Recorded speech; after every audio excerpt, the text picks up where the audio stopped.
দয়ার নবী মায়ার নবী তিনি হালিমাতুস সাদিয়ার ঘরে যাচ্ছেন। হযরতে হালিমাতুস সাদিয়া বলেন, আমি তো দুধ পান করিয়েছি এর পূর্বেও অন্য বাচ্চাকে, কিন্তু আমি মুহাম্মদকে যেদিন থেকে আমার ঘরে নিয়ে আসলাম যেমনটা পরিবর্তন দেখতে পেলাম ঘরের, এই রকম অন্য কোন বাচ্চাকে নিয়ে এসে দেখতে পাইনি। জোরে বলুন সুবহানাল্লাহ। নবী বাল্য জীবনে ছোট্ট অবস্থাতে না কোনদিন সারারাতি খেলাধুলা, বেফজুল কোনো কথাবার্তা, কোন দিক দিয়ে কিঞ্চিত ত্রুটি 63 বছরের জিন্দেগিতে নাই। জোরে বলুন সুবহানাল্লাহ। আল্লাহ পাক আল্লাহ তাআলা তিনার বন্ধু হাবিবুল্লাহকে হযরত হালিমাতুস সাদিয়ার ঘরে আপনার পাঠিয়ে দিলেন। হযরত হালিমা তিনি আপনার বলেছেন, আমার ঘরে আমার পুত্র মুহাম্মদ আনলাম, আমার ঘরে আমি পরিবর্তন দেখতে পাই, আমার ঘরে পরিবর্তন দেখতে পেলাম। আমার ঘরে মুহাম্মদ আসলো, আমার উটনির মধ্যে দুধ ছিল না, আমার উটনির মধ্যে আপনার দুধ চলে আসলো। হালিমাতুস সাদিয়া তিনি আপনার বলতেছেন, আমার উটনিতে এত দুধ দিত, এত দুধ দিত, আমার স্বামী পান করত, আমার সন্তান সন্ততিরা পান করত, আমি হালিমা পান করতাম, তারপরেও দুধের কম হতো না। জোরে বলুন সুবহানাল্লাহ। আমি মুহাম্মদকে যেই দিন থেকে আনলাম আমি অন্য বাচ্চাকে দুধ পান করাতাম, রাত্রি বেলা এসেও কান্না করত, আমার বাচ্চাও কান্না করত। মুহাম্মদকে নিয়ে আসলাম, সেই দিন থেকে আমার পুত্র আমার বেটাও কান্না করে না, আর মুহাম্মদও রাত্রিতে কান্না করে না। জোরে বলুন সুবহানাল্লাহ। মুহাম্মদ যখন স্তনে মুখ লাগিয়ে দেয়, আমি হালিমা আমার দুধের মধ্যে বরকত আপনার চলে আসে। আব্দুল্লাহ তৃপ্তি সহকারে আপনার দুধ পান করে, আমার নবী পাক দুধ পান করে। এই আব্দুল্লাহ হযরত হালিমাতুস সাদিয়ার পুত্রের নাম, আমার নবী পাকের দুধ ভাইয়ের নাম, তার নাম ছিল আপনার আব্দুল্লাহ। আব্দুল্লাহ রাত্রি বেলায় কাঁদতো না, আমার নবী পাক আপনার কান্না করতেন না। আল্লাহর নবী হাবিবুল্লাহ ইচ্ছাকৃতভাবে আপনার হালিমাতুস সাদিয়ার ঘরে গিয়েছেন। অন্য রমণীরা তারা আপনার তাদের ভাগ্য দুর্ভাগ্য, ভাগ্য খারাপ যে আমার নবীর মতো দয়ার মুস্তাফা রহমতের নবীকে পাইনি। হালিমাতুস সাদিয়া আপনার ভাগ্যবতী রমণী, যিনি আমার দয়ার মুস্তাফা পয়গম্বর দুধমা হতে পেরেছেন। জোরে বলুন সুবহানাল্লাহ।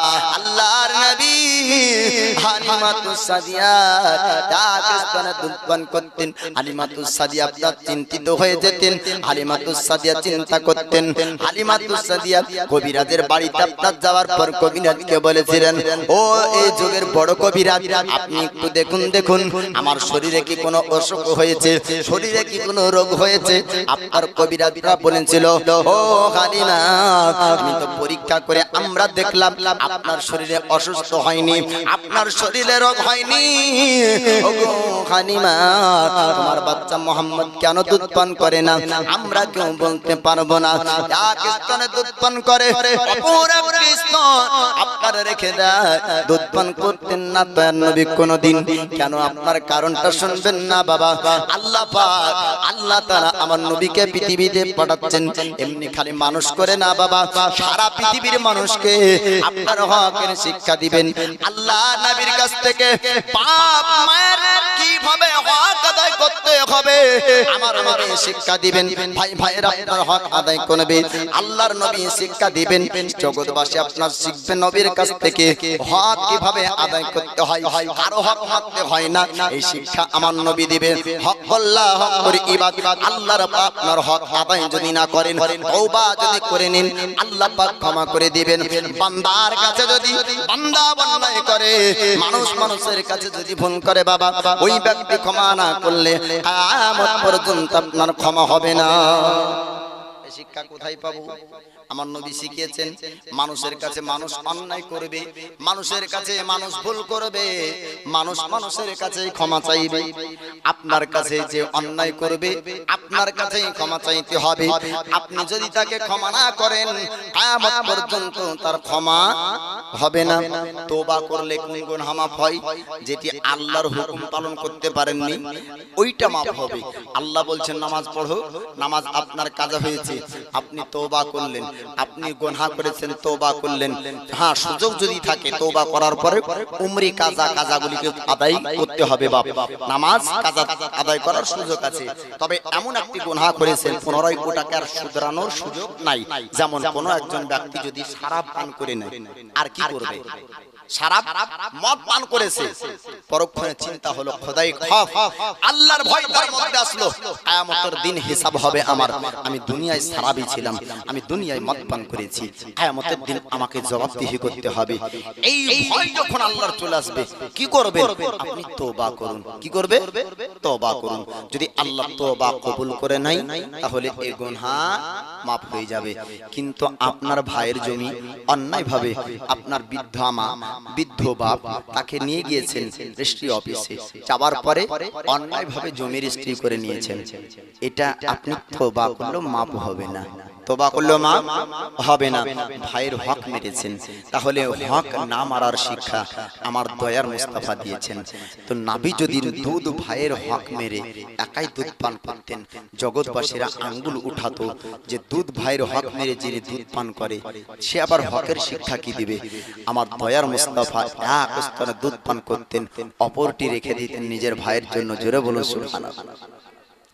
হালিমাতুস সাদিয়া তিনি আপনার বলতেছেন, আমি মোহাম্মদকে যেই দিন থেকে আমার বাড়িতে নিয়ে আসলাম, আমি আমার বাড়িতে নিয়ে আসার পরে আমি হালিমা চিন্তিত হতাম না, আমার টেনশন থাকতো না, আমার চিন্তা থাকতো না, আমার কাজেও মন বসতো, আমার সংসারের কাজের অসুবিধা হতো না।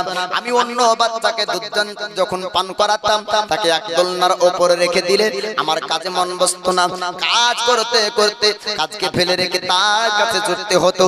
হয়তো দোলনা থেমে গিয়েছে, হয়তো কান্না করবে, আর কান্নার আওয়াজ পাওয়া যেত। হালিমাতুস সাদিয়া তিনি আপনার বলেন, আমি মোহাম্মদকে যেই দিন থেকে দুধ পান করাতে শুরু করলাম আমি দোলনার উপরে রেখে দিতাম, আমি কাজে ব্যস্ত হয়ে যেতাম, মাঝে মাঝে চিন্তা হতো হয়তো দোলনা থেমে গিয়েছে, আমি দোলনার নিকটে আসতাম, আসার পরে দেখতে পেতাম দোলনা থামতো না, কোন ব্যক্তি যেন দোলনার উপর দোলনা দিতেন। জোরে বলুন সুবহানাল্লাহ। আল্লাহ পাক আল্লাহ তাআলা জিবরিল আমিনকে পাঠিয়ে দিতেন, ও জিবরিল আমিন পৃথিবীর জমিনে চলে যাও, দুনিয়ার জমিনে চলে যাও, আমার হাবিব আরাম করে, আমার হাবিবের দোলনার উপর যেন তুমি দোলনা দাও, দোলনা যেন না থেমে যায়, দোলনার কাছে আপনার আসতো আল্লাহর ফেরেশতা আর আপনার দোলনা দিতে থাকতেন, দোলনা দিতে থাকতেন। আমার নবীজি তিনি আপনার খেলাধুলা করতেন কার সঙ্গে? নবীর খেলনার কথা আপনারা শুনবেন না বাবা। আল্লাহর নবী তিনি আপনার খেলতেন কার সঙ্গে? দুনিয়ার কোন বাচ্চার সঙ্গে খেলেননি, দুনিয়ায় কোন বাচ্চার সঙ্গে সারাতি করেননি, দুনিয়ার বাচ্চার সঙ্গে ফজল কথা বলেননি। আল্লাহর নবী খেলতেন আকাশের চাঁদের সঙ্গে। বলুন সুবহানাল্লাহ। আমার নবীজি আঙ্গুলের ইশারা যেই দিকে করতেন আল্লাহ পাক ওই দিকে আপনার চন্দ্রকে পাঠিয়ে দিতেন, আল্লাহ পাক ওই দিকে চাঁদকে বলতেন, চাঁদ রে ওই দেখ আমার বন্ধু আমার হাবিব আঙ্গুল দিয়ে তোকে ইশারা করে, আমার বন্ধুর ইশারাতে তুই চলে যা। যেই দিকে আমার নবী আপনার ইশারা করতেন ওই দিকে আপনার চলে যেত। সারা সৃষ্টি আল্লাহ পাক আল্লাহ তাআলা আমার নবীর তাজিম করিয়েছেন। জোরে বলুন সুবহানাল্লাহ। সৃষ্টির সবাই নবীর তাজিম করে, আশরাফুল মাখলুকাত হওয়ার পর আমরা নবীর তাজিম করতে পারিনি বাবা। আমার নবীজি সূর্যকে বলেছিলেন, সূর্য রে তুই ডুবে গিয়েছিস, ঠিক আছে, তুই তো ডুবে গিয়েছিস, জগতের কারো কথাই তুই উঠবি না। আমি নবী আল্লাহর পয়গম্বর, আমি হাবিব আল্লাহর বন্ধু বলি, সূর্য রে তুই ডুবা, সূর্য উঠে যা, আলী নামাজ পড়বে। জোরে বলুন সুবহানাল্লাহ। হযরত আলী আসরের নামাজ কাজা হয়ে যায়, ও সূর্য উঠ উঠ, আঙ্গুলের ইশারা আমার নবী করে, ডুবা সূর্য উঠে হযরত আলী নামাজ পড়েন। জোরে বলুন সুবহানাল্লাহ। আমার মুস্তাফা বলে, এ হাতের গুটি রে, ও লোকলি রে, লোকলি রে, শুন শুন, আমার নামে দরুদ পড়, আমি নবী তোকে হুকুম করি। ডাক ডাক ডাক, সঙ্গে সঙ্গে আপনার কাফেরের হাত থেকে গাছের আপনার লকড়ি আমার নবীর নামে দরুদ পড়তে থাকেন। বলুন সুবহানাল্লাহ। হরিণ রে তুই আমার তাজিম কর, আমার কথা শুন। জঙ্গলের পশু আপনার হরিণ কথা শুনে, জঙ্গলের বাঘ আমার নবীর কথা শুনে, পাহাড় নবীর কথা শুনে সৃষ্টির সবাই নবী চিনল। মানুষ রে, তোকে আশরাফুল মাখলুকাত আল্লাহ পাক বানালো, তোরা মানুষ চিনলি না। কিয়ামতের দিন আপনার পাহাড়ের হিসাব হবে না, কিয়ামতে বাঘের হিসাব হবে না, কিয়ামতে গাছের হিসাব হবে না। আল্লাহ পাক দুটি জিনিসের হিসাব নিবে, তার মধ্যে মানুষ আর জিন। মানুষ আর জিন। মানুষ আপনার হিসাব মানুষের হবে কিয়ামতে। মানুষ চিনলাম না নবীকে। আল্লাহ পাক আল্লাহ তাআলা আমার নবীর জন্য আকাশের চাঁদকে আপনার খেলনা বানিয়ে দেয়। দুধ পান করার মৌসুম আস্তে আস্তে আপনার যখন শেষ হয়ে যায় বাবা, আস্তে আস্তে আপনাদেরকে অনেকটা লম্বা ঘটনা আপনাদেরকে শোনাবো মুক্তাসার করে। আল্লাহ নবীর দুধ পান করার মৌসুম যখন টাইম আপনার শেষ হয়ে যায়, হযরত হালিমাতুস সাদিয়ার মন চাই না, কিন্তু পরিস্থিতি অনুযায়ী দিতে হবে, সিস্টেম অনুযায়ী দিতে হবে, নিয়ম অনুযায়ী আপনার দিতে হবে। হালিমা আমিনার কাছে আপনার মক্কা শহরে যায়। ও মক্কা শহরের আমিনা, আজ তোমার পুত্র মুহাম্মদকে আজ তোমার কাছে দিতে এসেছি, আজকে তুমি নিয়ে নাও। আমিনা বলেছিলেন, হালিমা এত যত্ন সহকারে এত আনন্দের সহিত আমার পুত্র মুহাম্মদকে নিয়ে গেলে, আবার কেন তুমি পুনরায় দিতে এসেছো? হালিমা বলে, আমিনা মক্কা শহর থেকে হালিমা বহু বহু বাচ্চাকে দুধ পান করিয়েছে। আমাদের একটা নিয়ম সিস্টেম আছে, দুধ পান করার টাইম মৌসুম যদি শেষ হয়ে যায়, তবে বাচ্চার মায়ের কোলে আবার বাচ্চা ফিরিয়ে দিতে হবে। আমিনা গো, তোমার পুত্র মুহাম্মদকে হালিমা কোনোদিন তোমার কোলে দিতে চাইনি, মন আমার চাই না, কিন্তু সিস্টেম নিয়ম অনুযায়ী দিতে হবে। আমিনা বলেছিলেন, হালিমা আজ মক্কা শহরে একটা ভাইরাস রোগ এসেছে, আমার পুত্র মুহাম্মদের কাছে জানো ওই ভাইরাস রোগটা না এসে যায়। ওগো হালিমা, তোমার ঘরে যদি আমার মুহাম্মদ বড় হয়, পিওর অরিজিনাল আরবি ভাষা শিখবে এবং ওই জায়গায় ভাইরাস রোগ হবে না, রোগ হবে না। মক্কা শহরে বিভিন্ন জায়গার মানুষ এসে মিলজুল করে বসবাস করে, এই জায়গায় পিওর আরবি ভাষা শিখবে না, আর এই জায়গাতে ভাইরাস একটা অসুস্থ একটা রোগ ছড়িয়ে পড়েছে, যেটা আমার পুত্র মুহাম্মদের কাছে হয়তো চলে আসতে পারে। হালিমা গো, তোমাকে জানিয়ে দিই, আমার পুত্র মুহাম্মদকে নিয়ে তোমার ঘরে চলে যাও। আবার রহমতের নবী হালিমাতুস সাদিয়ার ঘরে আবার আপনার পুনরায় চলে আসলেন। আস্তে আস্তে আমার নবীজি প্রায় কমবেশ আপনার 4 বছর অতিক্রম করেন। 4 বছর পার হয়ে যায়, আস্তে আস্তে 5 বছর পার হয়ে যায়। এইরকম করতে করতে প্রায় আপনার কমবেশ 6 বছর কাছাকাছি আল্লাহর নবী পয়গম্বর বলে, ও মা জননী, আমি দেখতে পাই আমার দুধ ভাইরা তারা গায়েব হয়ে যায়, আমার কাছে তারা থাকে না, খেলাধুলা কখনো কখনো করে না, তারা জনমেষ চরানোর জন্য, বকরি চরানোর জন্য, ছাগল চরানোর জন্য ময়দানে যায়। ও মা জননী, একটু অনুমতি দেন, আপনি একটু ইজাজত দেন, আমিও ময়দান ভ্রমণ করতে যাব, আমিও ময়দান দেখতে যাব। পৃথিবীতে কোনো আলিম যদি বলে নবী রাখাল, নবী ছাগল চড়িয়েছেন, নাউজুবিল্লাহ, আমার নবীর জন্য ওই রকম শব্দ ব্যবহার করা একজন আলিমের জন্য শোভা পায় না। যেই আপনার যেই শব্দের মধ্যে নাবির তাজিমের বেঘাত হবে, নবীর সম্মানের আপনার অসম্মানে হবে, নবীকে আপনার ছোট করা হবে, রাখাল শব্দ আমার নবীর জন্য ব্যবহার করা চলে না বাবা। ইয়াতিম শব্দ আমার নবীর জন্য ব্যবহার করা চলে না। আল্লাহর নবীর পিতার ইন্তেকালের সময় আল্লাহর ফেরেশতা বলেছিলেন, মাবুদ গো, তোমার হাবিব পৃথিবীতে যাবে, মানুষ তাকে এতিম বলবে, পিতাহারা সন্তান বলবে। আল্লাহ পাক বলেছিলেন, ও আমার মালায়েকা, আমার ফেরেশতা শোনো শোনো, আমি আমার বন্ধুর দেখভাল করব, আমার হাবিব কোনদিন এতিম দুঃখ পাবে না। জোরে বলুন সুবহানাল্লাহ। তো জাহানের বাদশা যিনি এতিম হতে পারেন না, নবীকে এতিম বলা চলে না, তেমনি নবীকে রাখাল বলা চলে না। আমার নবী আপনার রাখাল ছিলেন না, আমার নবীজি মেষ চড়ানোর জন্য, বকরি চড়ানোর জন্য তার ভাতনা দুধ ভাইরা যেত, আমার নবীজি সঙ্গে সঙ্গে ওই ময়দান ভ্রমণ করতে যেতেন, ঘুরতে যেতেন, ময়দান আপনার ভ্রমণ করতেন। আল্লাহর নবী হাবিবুল্লাহ এবার আপনার প্রথম দিন ময়দান যাবেন। হালিমাতুস সাদিয়া বলেন, ও মুহাম্মদ, তারা মেষ চরানোর জন্য, বকরি চরানোর জন্য, ছাগল চরানোর জন্য যাই, তোমাকে ওই জায়গায় যেতে দেওয়া হবে না, কেননা জঙ্গলের মধ্যে বাঘ থাকবে, জঙ্গলে ভাল্লুক থাকবে, হিংস্র জানোয়াররা তারা জঙ্গলে থাকবে, সাপ জঙ্গলে থাকবে, তোমাকে ওই জায়গায় যেতে দেব না। আমার নবী পয়গম্বর হাবিবুল্লাহ জানিয়ে দেন, ও মা জননী, আপনি শুনুন শুনুন, আপনি চিন্তা করবেন না, আপনি টেনশন করবেন না, পৃথিবীর জঙ্গলের কোন পশু আমার ক্ষতি করবে না, চতুষ্পদ জানোয়ার আমার ক্ষতি করবে না, চতুষ্পদ জানোয়ার না আমার সম্পর্কে জানে। একবার জোরে বলুন সুবহানাল্লাহ।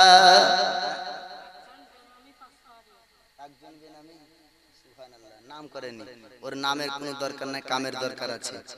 এই দেখেন, এই জাসনে ঈদে মিলাদুন নবীর মাহফিলে একজন বেনামে 500 টাকা দিয়েছে, বাপ ওয়াজ করব, হ্যাঁ আপনারা একটু মন দিয়ে শুনবেন, একবার তাকবীর লাগান তো, নারায়ে তাকবীর।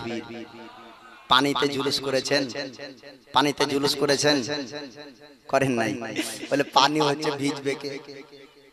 এ বাবা, আপনার মতন আমি মাঠে যাই কই, আপনারা তো পানিতে ভিজে কাজ করেন, করেন না? কাজে গিয়েছেন, পানি চলে আসলো, কি করবেন? মাঠে ভিজে যান। আমরা পানিতে ভিজেও এই বছর জুলুস করেছি, জোরে বলুন সুবহানাল্লাহ। এই বছর শয়তান সবথেকে বেশি চিন্তা করেছে। শয়তান তো অন্য বছরে কাঁদে, জাসনে ঈদে মিলাদুন নবী আসলে, এই বছরে ওর চিন্তা বেশি। বলে কেন? বলে ওহাবিরা ফতোয়া দিয়ে রেখেছে যে নবীর জাসনে ঈদে মিলাদুন নবীতে খুশি করা হলো বিদআত, আর এই বছরে ঝড় পানিতে ওহাবিরা বলছে যে কি দেখ সুন্নিরা জুলুস করবি কি করে, তো জুলুস করবি কি করে, পানি আরো বেশি হোক, এই বলে যদি ওহাবি খুশি হয়ে যায়, তো খুশি হওয়া না তারিখে বিদআত, কারণ যাই হোক না, হ্যাঁ? তো এই দিকে শয়তান চিন্তিত যে এই সুন্নিরা তো পানিতে ভিজতে ভিজতেও করবে, যারা ফতোয়া দিত যে এই দিনে খুশি হওয়া বিদআত, আজ পানির কারণে সুন্নিদের যেন অনুষ্ঠান না হয়, এই দুয়া করতে গিয়ে ওহাবিরাও যদি খুশি পালন করে ফেলে, তাহলে বিদআত করে ফেলবে না? তো শয়তান এই বছর বেশি চিন্তিত যে পানিও মানেনি, ভিজতে ভিজতে নবীর জুলুস বের করেছে, জোরে বলুন সুবহানাল্লাহ। বেনামের দাতা জিন্দাবাদ, জোরে বলুন সুবহানাল্লাহ। সত্তার গফার নাম তুমি সব চেয়ে দাতা, মাফ করে দিও আল্লাহ যত গুনাহ খাতা, আরো দোয়া করি আল্লাহ তাহার জন্নতে সুখে শান্তি রেখো মওলা দুনিয়া বাঁচিতে আল্লাহুম্মা আমিন। আমি যাই হোক, নবী আমার নবী আমার মেষ চরানোর জন্য সঙ্গের দুধ ভাইদের সঙ্গে ময়দান ভ্রমণ করতে যাচ্ছেন। ময়দান ভ্রমণ করতে 3 দিন যাবেন, 3 দিন আশ্চর্যের ঘটনা একটা করে ঘটবে। বাবা,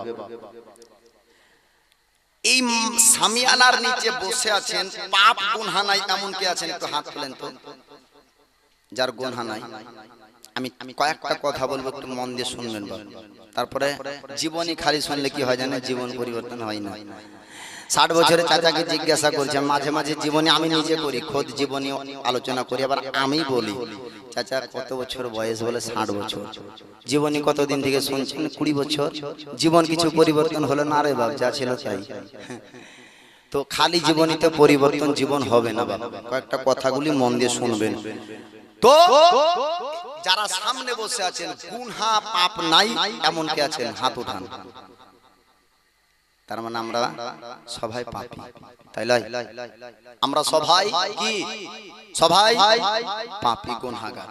খোদার যদি দয়া হয় হাসরে, বাস, আর কিছু না। আমার নবী, দয়ার নবী, মায়ার নবী, তিনি বলেন আমার হাজার হাজার উম্মত গুনাহ করে কবরে যাবে, আর নিষ্পাপ হয়ে হাসরে উঠবে। একবার জোরে বলবেন না সুবহানাল্লাহ? কি করে যাবে? নামাজ কাজা করে, রোজা না করে, জেনা করে, সুদ খেয়ে, চুরি করে, মা বাপের খিদমত অসম্মান করে, মা বাপের খিদমত না করে, মা বাপকে দুঃখ দিয়ে, কষ্ট দিয়ে, পাপ করে তারা যাবে কবরে। আর নিষ্পাপ হয়ে হাসরে কিভাবে আমার উম্মত দুনিয়াতে এমন কিছু করে যাবে যার কারণে কবরের গুনাহগুলি ক্ষয় হয়ে যাবে। জোরে বলুন, যার কারণে গুনাহগুলি কি হবে? ক্ষয় হয়ে যাবে। কিয়ামত আস্তে আস্তে মাফ হয়ে যাবে। এমন কিছু করে তারা দুনিয়া থেকে যাবে। যুবক ভাইরে, যারা মা বাপকে দুঃখ দিয়েছেন, চাচা আপনার মা বাপ চলে গিয়েছে, দুঃখ দিয়েছেন, আপনাদেরকে বলবো যে আপনারা আল্লাহর কাছে তওবা করুন আর পরিবর্তন হন। কোন কাজ করলে দুনিয়াতে, কোন কাজ করলে কবরের গুনাহ ক্ষয় হবে? শুনবেন, শুনবেন বাপ, শুনুন। আজিজানে মুহতারাম, দয়ার নবী, মায়ার নবী বলেন, দুনিয়াতে যদি নেক সন্তান রেখা যায়, নেক সন্তান যদি রাখেন, ও নেক সন্তান দুনিয়াতে যতদিন আমল করবে অতদিন পর্যন্ত তার বাপ মা কবরে নেকি পাবে। জোরে বলুন সুবহানাল্লাহ। তার নেকি যেতে যেতে যেতে যেতে গুনাহগুলো পুরুষ। যদি কোন ব্যক্তি তালিম শিক্ষা দিয়ে যায়, ওর শিক্ষা যতদিন থাকবে ওর কবরে নেকি যেতে যেতে গুনাহগুলি শোধ হয়ে যাবে। আর দুনিয়াতে যদি সাদাকায়ে জারিয়া করে যায়, তার সওয়াব, তার নেকিগুলা আপনার কবরে যেতে যেতে গুনাহগুলি পরিশোধ হয়ে যাবে। বলুন সুবহানাল্লাহ। আপনাকে আল্লাহ লাখপতি কোটিপতি বানিয়েছে, মাহফিলে বলবেন না লাখপতি, বলে কয়েকজন, বলে কয়েক হাজার টাকার মালিক, বলে অধিকাংশ জন। কয়েক হাজারের মধ্যে কয়েকশো করে 100 200 10 জন ব্যক্তি নাবি প্রেমিক ব্যক্তি একটু চট করে আসেন, তারপরে যেখানকার আলোচনা সেখানে যাব। 10 জন ব্যক্তি একটু আসেন, চট চট করে 10 জন ব্যক্তি 100 টাকা 200 টাকা করে নিয়ে আসেন। আমার নবী 10 জন সাহাবীকে জান্নাতি হওয়ার গ্যারান্টি দুনিয়াতে দিয়েছেন। আবু বকর ফিল জান্নাহ, উসমান ফিল জান্নাহ, তালহা ফিল জান্নাহ, জুবাইর ফিল জান্নাহ, উমর ফিল জান্নাহ, আলী ফিল জান্নাহ। এই 10 জন সাহাবীকে অনুসরণ করে 10 জন ব্যক্তি 100 200 একটু সামনে নিয়ে আসেন, তারপরে যেখানকার আলোচনা ওখান থেকে শোনাবো। বাবা, দুনিয়াতে আল্লাহ আপনাকে মাল দিয়েছে, আপনি নাবির এই মাহফিলে 100 টাকা 200 টাকা খরচ করুন। কেউ নাই? একটু চট করে আসেন। নারায়ে তাকবীর, একটু জোরে বলেন আল্লাহু আকবার। এই দেন সুবহানাল্লাহ। একজন হলো, 10 জন ব্যক্তি হলেই আমি একটু ছোট্ট করে দোয়া করব, তারপরে যেখানকার আলোচনা সেখান থেকে শোনাবো। নারায়ে তাকবীর, আল্লাহু আকবার, নারায়ে রিসালাত। আপনারা তাকবীর পড়েন, নারায়ে তাকবীর আল্লাহু আকবার, আল্লাহু আকবার যদি বলেন তো 80টি নেকি পাওয়া যাবে। নারায়ে তাকবীর, আরো জোরে নারায়ে তাকবীর, নারায়ে রিসালাত। সিদ্দিক, ফারুক, উসমান, হায়দার, 4 জন সাহাবা সবচেয়ে বেহতার। জোরে বলুন সুবহানাল্লাহ। সিদ্দিক, ফারুক, উসমান, হায়দার, 4 জন সাহাবা সবচেয়ে বেহতার, কারণ তাদের দিলে আছে আল্লাহর পয়গম্বর, কারণ তাদের দিলে আছে আল্লাহর পয়গম্বর। নারায়ে তাকবীর, আল্লাহু আকবার, নারায়ে তাকবীর, আল্লাহু আকবার, নারায়ে রিসালাত, ইয়া রাসূলুল্লাহ। এই দেখেন দুইজন হয়েছে, একটু চট করে আসেন। সুবহানাল্লাহ। নারায়ে তাকবীর, নারায়ে রিসালাত। 500 টাকার কথা বলেন জিন্দাবাদ। আমিন ইয়া রাব্বাল আলামিন। বিদা হাবিবিকা সাইয়্যিদুল আম্বিয়া ওয়াল মুরসালিন। মাও বলেন আপনারা একটু আঁচলের গিটটা খুলেন, একটু 50 টাকা 100 টাকা করে দিবেন। টাকা মায়েদের কাছে গেলে কান্না করে বাপ। আমি এলাকার কথা জানছি না, তো আমাদের ডোমকুলের এলাকার মায়েদের কাছে যদি টাকা যায় তো টাকাও বলে যে কি এটা নকল চশমা বলে বাঁচলো, যদি চশমাটা আসল হতো আর জান থাকতো না। এমন করে এরা গিট দেয়, টাকা পরে যে পুনরায় যেন আমি এই মায়েদের কাছে না আসি, যেন ভাইদের কাছে যাই। ভাইদের কাছে গেলে যত্ন সহকারে মানি ব্যাগে থাকবে, আর মায়েদের কাছে আসলে আঁচলে এমন করে বাঁধবে, এটা যদি ছবিতে যদি না হতো তাহলে এই চশমা থাকতো না বাপ। তো মায়েরা আপনাদের যে গিটটা বেঁধেছেন একটু খুলুন, মা আমার, বোন আমার, খালা আমার, আর 50 100 টাকা করে পাঠিয়ে দেন। আমি গ্রামের যুবক কয়েক ভাইকে বলবো আপনারা 200-100 করে নিয়ে আসেন। আর ইমাম সাহেবকে বলবো একটু বাচ্চাদেরকে পাঠানোর ব্যবস্থা করেন। মায়েরা বলে যে আমরা দিব, কিন্তু আপনারা যে ফতোয়া দেন, কি ফতোয়া যে পর্দা করতে হবে, তো আমরা পুরুষ ব্যক্তির সামনে কি করে দিতে যাব? তো বাচ্চা ছেলে পাঠিয়ে দেন, আমরা ঠিকই দিব। আমরা দিওয়া পাঠি, মায়েরা দিওয়া পাঠি, বাপ মায়েরা খুব দেয়। তো মায়েরা একটু বুঝে কম, এটাই হলো জ্বালা। কিরকম একটা গল্প আপনাদেরকে বলি, না হলে আবার বুঝবেন না। এক মা, এক মহিলা বুদ্ধি কম, তো আমাদের এলাকাতে বুদ্ধি কমকে সোহদা বলে। এলাকায় কি বলে জানি না, পাগলি টাগলি বলবে হয়তো। তো বুদ্ধি কম, তো স্বামীটা চিন্তায় পড়েছে যে এর বুদ্ধি ভালো হবে কি করে, সংসারে তো উন্নতি হয় না, সুখ পাই না। তো কে ওকে আলোচনা করেছে যে তোর স্ত্রীকে জালসা শুনতে পাঠাস। কেন? মৌলবীর কাছে বক্তব্য, ফতোয়া, মশলা শুনে শুনে কিছুটা ভালো হবে। একে জালসাতে রাজি করতে পারে না, বলে কেন? একে যেই জালসাতে ডাকে তাকে বলে যে কি জালসাতে ডুগডুগি নাই, হারমানি নাই, তবলা নাই, জালসাতে গিয়ে কি পাবো? গান বাজনা শুনবো।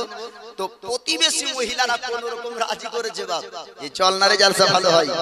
হ্যাঁ, তারপরে রাজি করে নিয়ে গিয়েছে। যাওয়ার পরে মৌলবি ফতোয়া দিবি তোদের স্বামীর পায়ের তলে স্ত্রীর জান্নাত। এই মহিলাদের সোহদা বুদ্ধি কম, গভীর রাত্রি 12টা আসার পর স্বামীকে বলছে বিছানা থেকে উঠো। স্বামী বলল কি হলো রে? আমি তো তোকে পাঠালাম যে একটু বুদ্ধি বাড়বে, তো বুদ্ধি কমিয়ে নিয়ে এসেছিস। বলে কেন? তুই রাত 12টা আমাকে বিছানা থেকে নামতে বলছিস, তার কারণ তো তুমি নামো। তুমি তো বললে যে হুজুরের কাছে গেলে বুদ্ধি বাড়বে। আজ হুজুরের কাছে যাওয়ার পরে ফতোয়া শুনেছি। বলে কি ফতোয়া? স্বামীর পায়ের তলে স্ত্রীর বলে জান্নাত। তোমার পায়ের তলে আজ কোন জান্নাত আছে দেখবো, দেখে করে ঘুমাবো। বিছানা থেকে তুলবে আর মোমবাতি দিয়ে যেমনই ওই পায়ের তল মানে বিছানার তল দেখতে গিয়েছে, আর বিছানার চাদরে আগুন জ্বলে গেল। তো বলছে এই তো বলি যে তোমার পায়ের তলে কেন জান্নাত হয় গো, রোজ আমার সাথে ঝগড়া করো, তোমার পায়ের তলে জাহান্নামে আছে। তো আলিম বলেছে বাপ বুদ্ধির কারণে কি বুঝতে পারি, বুদ্ধিমতী মহিলা হলে বুঝতে পারতো স্বামীর খিদমত করে স্ত্রীর জান্নাত। জোরে বলুন সুবহানাল্লাহ। মায়েরা আপনারাও দিবেন, স্বামী অসন্তুষ্ট হবে না। বাড়ি গিয়ে বলে দিবেন যে আমি নেক কাজের জন্য দিয়েছি, কিয়ামতে তুমি একা যাবে না, কিয়ামতে আমাকেও দিতে হবে। তোমার সংসারে বহু ঝাড় দিয়েছি, হ্যাঁ তুমি একলা একলা দান করে পার পাবা, আমাকেও দান করতে হবে, কারণ আমারও হিসাব হবে। মায়েরা আপনারা দিবেন, আমি ভাইদেরকে বলে দিচ্ছি সমস্যা হবে না। নারায়ে তাকবীর, একবার জোরে ঝমকে আওয়াজে নারায়ে তাকবীর, আল্লাহু আকবার, নারায়ে রিসালাত। দেখা দাও ওগো ওগো নবীজি, তোমারি দিদারের আশায় আমরা আছি। দেখা দাও ওগো ওগো নবীজি, তোমারি দিদারের আশায় আমরা আছি। দু চোখ জোড়ে, দু চোখ জোড়ে দেখিব পয়গম্বর। নারায়ে তাকবীর, আরো জোরে বলে নারায়ে তাকবীর, আল্লাহু আকবার, নারায়ে রিসালাত। লাগবে লাগুক তীর, তলোয়ারের আঘাত, তারপর থাকবে নবীজির সালাত। থাকবে না? দুনিয়ার কোনো বাধা বন্ধ করতে পারবে? পারবে না। লাগবে লাগুক তীর, তলোয়ারের আঘাত, তারপর থাকবে নবীজির সালাত। লড়বো মরবো বলবো পয়গম্বর, লড়বো মরবো বলবো পয়গম্বর। নারায়ে তাকবীর, নারায়ে তাকবীর, আল্লাহু আকবার, নারায়ে রিসালাত, ইয়া রাসূলুল্লাহ। নারায়ে তাকবীর, আল্লাহু আকবার, নারায়ে রিসালাত। জলসা জুলুস করিব বারে বার, দুরুদ সালাম পড়িব হাজার বার। বলেন ইনশাআল্লাহ। জলসা জুলুস করিব বারে বার, দুরুদ সালাম পড়িব হাজার বার। সুবহানাল্লাহ। দেখেন এরকম করে চটচট করে নিয়ে আসেন। জলসা জুলুস করিব বারবার, দুরুদ সালাম পড়িব হাজার বার, জ্বলবে জ্বলক হাবিরা বারবার, জ্বলবে জ্বলক হাবিরা বারবার, নারায়ে তাকবীর আল্লাহু আকবার, নারায়ে তাকবীর আল্লাহু আকবার, নারায়ে রিসালাত ইয়া রাসূলুল্লাহ আল্লাহুম্মা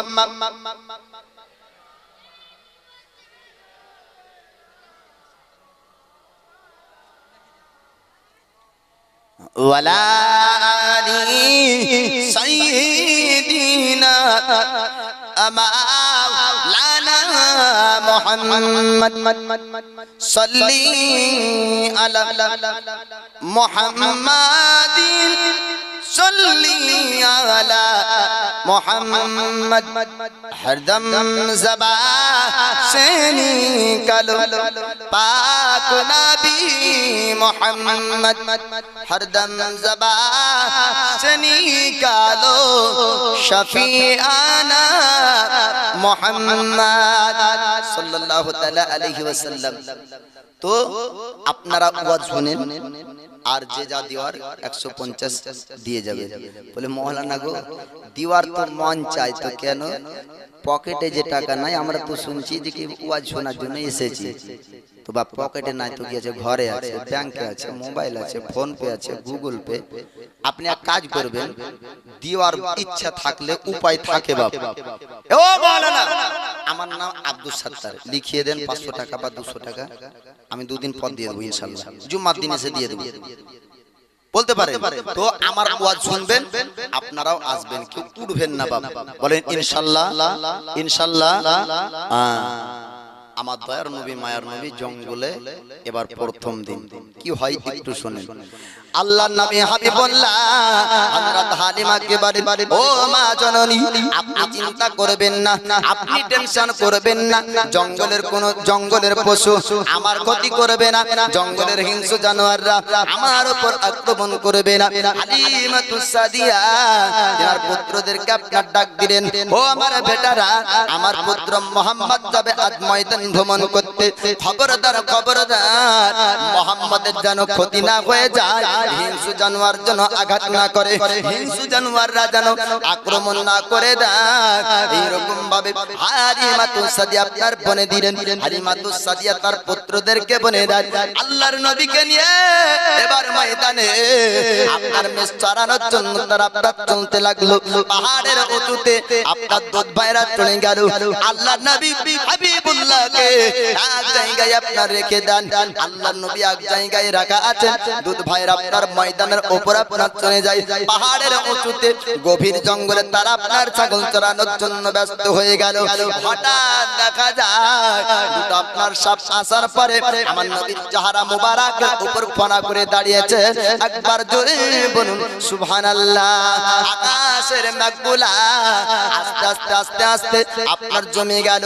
আল্লাহর নবীর চেহারা মুবারকের উপর আপনার মেঘ দাঁড়িয়ে যায়।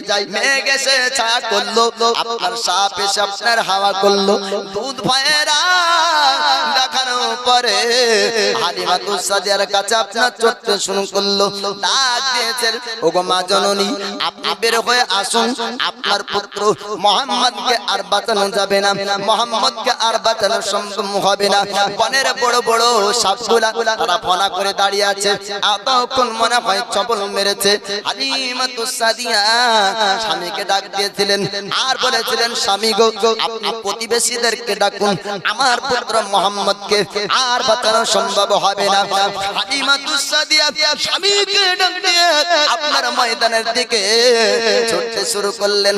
যাওয়ার পর দেখা যায় আমার নবীর চেহারা মুবারকের উপর আপনার বনের সাপ ফনা করে হাওয়া করে। আল্লাহ পাক আল্লাহ তাআলা বনের সাপকে জানিয়ে দেয় এটা হচ্ছে আল্লাহর পয়গম্বর, আল্লাহর নবী, এটা হলো আল্লাহর হাবিব। বনের পশুরা পর্যন্ত আল্লাহর পয়গম্বর চিনে। বাবারে আল্লাহ পাক আল্লাহ তাআলা আদম নবীকে দুনিয়াতে পাঠালেন। আদম নবীকে দেখার জন্য হরিণ যাই। হরিণ জান্নাতে আপনার খুশবু পেল। পরের হরিণ তার পরিভাষায় জিজ্ঞাসা করেছিল, হরিণ রে, ও বনের হরিণ, ও বন্ধুরে, আজ তোদের শরীরের দুর্গন্ধ দূর হয়ে যায়, আজকে এত সুন্দর খুশবু কোথায় পেলি?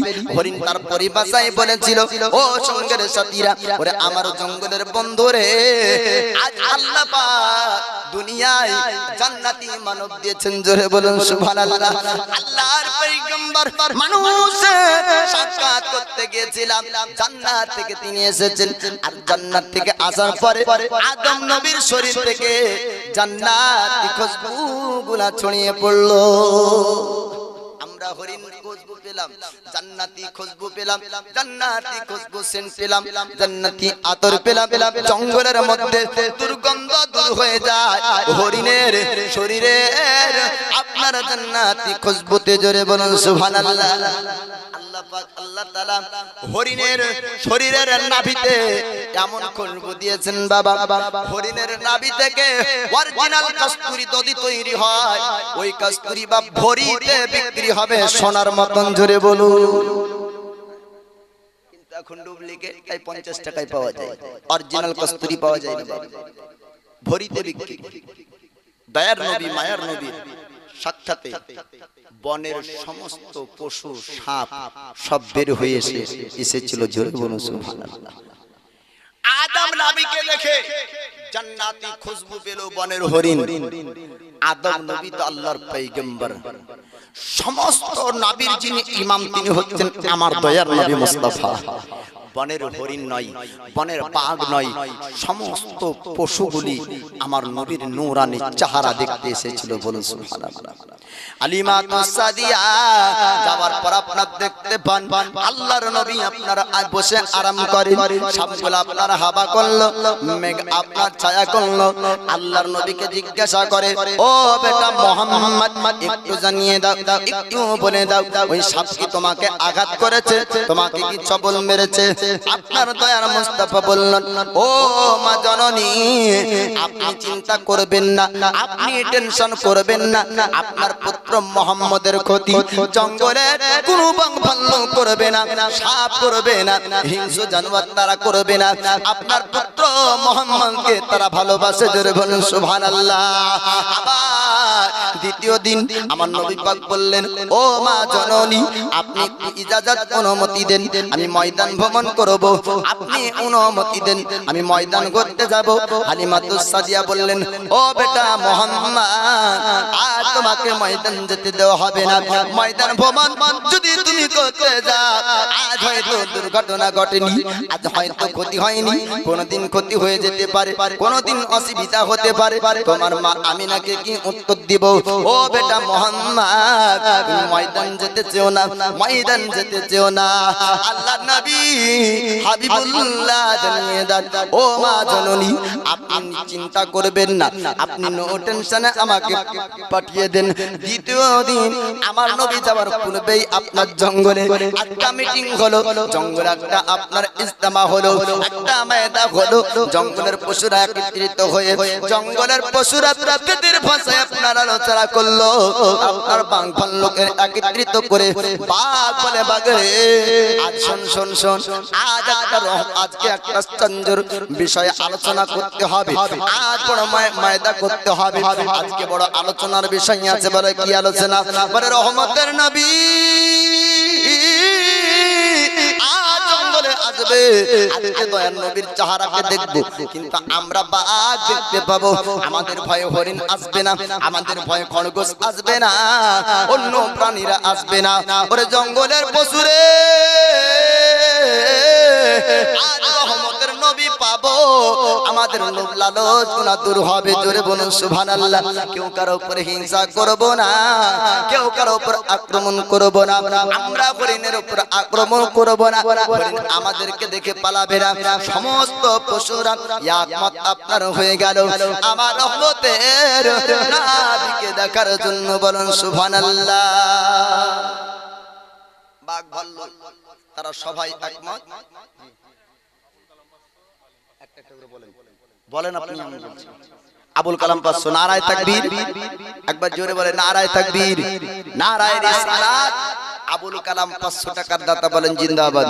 সত্তারো গফার নামে তুমি সব জেগে দাতা, মাফ করে দিও আল্লাহ যত গুনাহ গাতা। যোগ্য বাপের যোগ্য বেটা যদি না আসিত, এই 500 টাকা আবাকে বাদান করে যেত। রিয়াসাতে দুনিয়াতে করে গেল দান, দানকে কবুল করো পাক সুবহানাল্লাহ আমিন। আলিম 500, নারায়ে তাকবীর, নারায়ে রিসালাত। একবার আল্লাহু আকবার বলেন, নারায়ে তাকবীর, নারায়ে রিসালাত। আলিম 500 টাকার দাতা বলেন জিন্দাবাদ। মিনার সুবহানাল্লাহ, দেখেন মিনার 200 টাকা দান করেছে। আল্লাহ তার দানকে কবুল করুক, আমিন রাব্বাল আলামিন। বিজয় হাবিবিকা সাইয়্যিদুল আম্বিয়া ওয়াল মুরসালিন। এই রকম ভাবে এখানে খাতা আছে, এখানে ক্যাশিয়ার আছে। হ্যাঁ, ক্যাশটা গুনছে আমি, ওই ক্যাশিয়ার বলিনি যে মসজিদের ক্যাশিয়ার আছে বাবা, আমি তো জানি না, বিদেশি মানুষ কি করব, টাকা যার কাছে আছে সেই আপনি ক্যাশিয়ার। তো ওর কাছে টাকাটা দিবেন আর আমার কাছে বক্তব্যটা শুনবেন। আর সুবহানাল্লাহ বলতে বলে জোরে জোরে বলবেন, আস্তে আস্তে বলবেন না। কেন? আস্তে আস্তে বললে হয়তো আপনি মনে মনে বললেন, সব তো ঠিকই পাবেন, কিন্তু আমি ভাবছি মনে হয় কি কেউ আমার কথা বুঝছে না। হয়তো মানুষ ভাববে যে কি আপনার টাইম কখন শেষ হবে, ওই দিকে তাকাচ্ছেই যে প্রধান বক্তার আলোচনা শুনবো বলে। জি, প্রধান বক্তা সত্যি আজকে আলোচনা করার মতনই বক্তা পেয়েছেন, উস্তাদুল উলামা, যিনি হাজারো শতাধিক আলেম তৈরি করেছেন। আমি আজ লাউড স্পিকারে বক্তব্য দিয়েছি, আমি ওনার তৈরি করা ছাত্র, আমার শিক্ষক, আমার উস্তাদ, অবশ্যই বক্তব্য শুনবেন। তবে যদি আপনারা আসতে বলেন, আমি ভাববো যে পড়ছেন না, নেকি পাবেন। সুবহানাল্লাহ বলতে কত নেকি পাওয়া যায় জানেন? আসমান জমিনের মধ্যে খালি জায়গা নেকিতে ভরপুর হয়ে যায়। একবার জোরসে বলুন সুবহানাল্লাহ। তো আল্লাহর নবী দ্বিতীয় দিন যাচ্ছেন জঙ্গলে, বাল্য জীবনে দ্বিতীয় দিন জঙ্গলে। আল্লাহর নবী হাবিবুল্লাহ এবার দ্বিতীয় দিন জঙ্গলে যাবে। হালিমাতুস সাদিয়াকে বললেন, ও মা জননী, আপনি চিন্তা করবেন না, আপনি টেনশন করবেন না, জঙ্গলের পশুরা আমার ক্ষতি করবে না। জঙ্গলের পশুরা আপনার পুত্র মুহাম্মদকে তারা ভালো করে চিনে।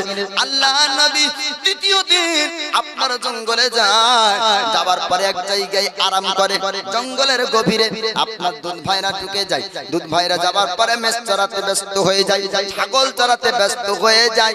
হঠাৎ কান্নার আওয়াজ, হঠাৎ চিৎকারের আওয়াজ পাওয়া যায়। আমার নবী পাক জিজ্ঞাসা করলেন, ও ভাই, কি ব্যাপার, কি ব্যাপার, তোমরা কান্না কেন করো, তোমরা চিৎকার কেন করো, তোমরা কেন ছুটতে ছুটতে জানিয়ে দাও। ভাই তারা বলেছিল, আপনার দুধ ভাইরা বলল, ও ভাই মুহাম্মদ, আপনি পালিয়ে আসুন, আপনি আমাদের সঙ্গে আসুন। বলে কি হয়েছে জঙ্গলের ভিতরে? আল্লাহর নবীকে দুধ ভাইরা তারা বলল, ভাই মুহাম্মদ, আমরা জঙ্গলের গভীরে গিয়েছিলাম, বকরি চড়ানোতে ব্যস্ত হয়ে গেলাম।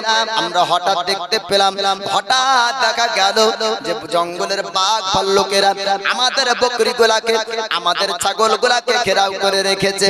আমরা জানের ভয়ে জান বাঁচানোর জন্য আমরা পালিয়ে আসলাম। ও ভাই মুহাম্মদ, আপনিও পালিয়ে আসুন, আপনিও চলুন চলুন। ওই সময়তে আল্লাহর নবী বলেছিলেন, ও ভাই একটু তোমরা দাঁড়িয়ে যাও, একটু তোমরা দাঁড়িয়ে যাও, আমি মুহাম্মদ বাঘের সঙ্গে কথা বলবো। জোরে বলুন আল্লাহ পাক, আল্লাহ তাআলা আপনার বাঘের ভাষা বোঝার আপনার শক্তি আমার নবীকে দান করেছেন। সমস্ত ভাষার পণ্ডিত করে আল্লাহ পাক আমার নবীকে দুনিয়ার বুকে পাঠিয়েছেন।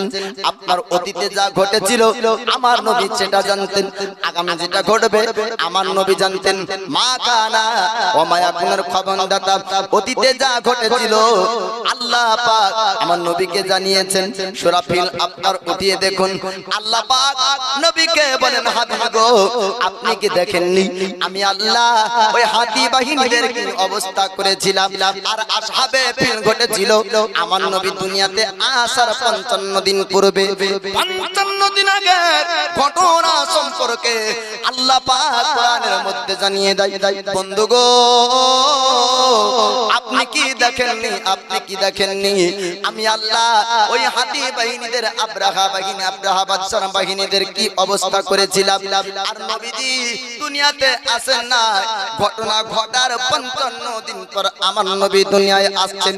এখান থেকে আপনার প্রমাণিত অতীতে যা ঘটেছিল আল্লাহর নবী জানতেন, আগামীতে যা ঘটবে আমার নবী পাক সেটাও জানতেন। আল্লাহর নবী কত দূরের খবর জানেন, হাদিস উঠিয়ে দেখুন। আমার নবী পাক বলেছেন ডান হাতের তালুতে আল্লাহ পাক কিয়ামত পর্যন্ত যতজন জান্নাতি হবে তাদের নাম, তাদের পরিচয় আমার আল্লাহ পাক ডান হাতের আপনার তালুতে দিয়েছেন। এবং কিয়ামত পর্যন্ত কতজন জাহান্নামী হবে তাদের নাম ও তাদের পরিচয় আল্লাহ পাক আমার বাম হাতে দিয়েছেন। আমার নবীজি তিনি আপনার সমস্ত কিছুর খবর জানেন, সমস্ত কিছুর ভাষা আমার নবীজি জানেন। বাঘের ভাষা আমার নবী জানেন।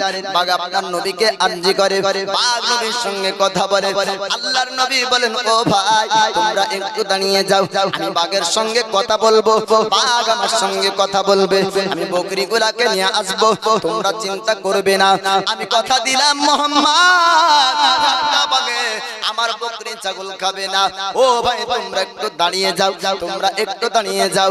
এবার বাঘের কাছাকাছি আমার রহমতের নবী, আমার দয়ার নবী তিনি আপনার চললেন।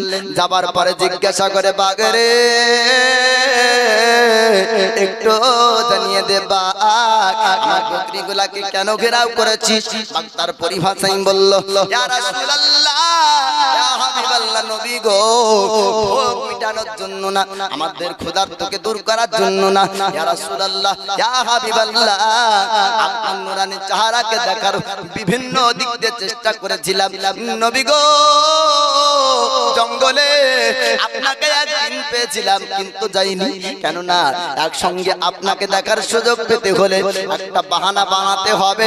এই বকরিগুলাকে ঘেরাও করার উদ্দেশ্য ভোগকে মিটানোর জন্য না। নবী গো আপনার চেহারার দেখার বাহানা, জোরে বলো রাসূলুল্লাহ। দেখতে পাচ্ছেন যে ছাগলগুলা ঘেরাও করেছে, কিন্তু উদ্দেশ্য হলো আলাদা। উদ্দেশ্য কি? নবী গো আপনাকে দেখতে পাবো, নবী আপনাকে দেখবো, এটি হলো আমার উদ্দেশ্য। আমাদের এটি হলো উদ্দেশ্য, আপনার চেহারাকে দেখার সুযোগ পাবো। এর জন্য বকরিগুলাকে ঘেরাও করেছে। এইদিকে আপনার দন ভাইরা চড়তে লাগলো।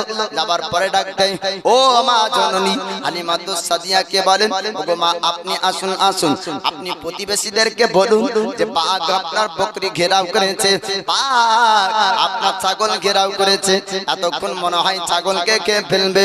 ও মা জননী আশ্চর্যের বিষয় হলো আমরা ছুটতে লাগলাম, কিন্তু আমাদের ভাই মুহাম্মদ বাঘের সঙ্গে কথা বলার জন্য গিয়েছে। হালিমাতুস সাদিয়া তিনি আপনার প্রতিবেশীদেরকে ডাক দিয়েছেন, আর স্বামীকে ডাক দেওয়ার পরে বললেন স্বামী গো আসুন, আসুন, জঙ্গল যেতে হবে, বাঘের সঙ্গে রাখি আমাদের পুত্র মুহাম্মদ কথা বলে, বাঘের সামনাসামনি নাকি আমাদের পুত্র মুহাম্মদ গিয়েছে, এতক্ষণ মনে হয় মুহাম্মদের উপর আক্রমণ হয়েছে। সঙ্গে সঙ্গে হালিমাতুস সাদিয়া আপনার চড়তে লাগলেন। হালিমাতুস সাদিয়া স্বামীকে ডাক দিলেন, প্রতিবেশীদেরকে আপনার ডাক দিলেন।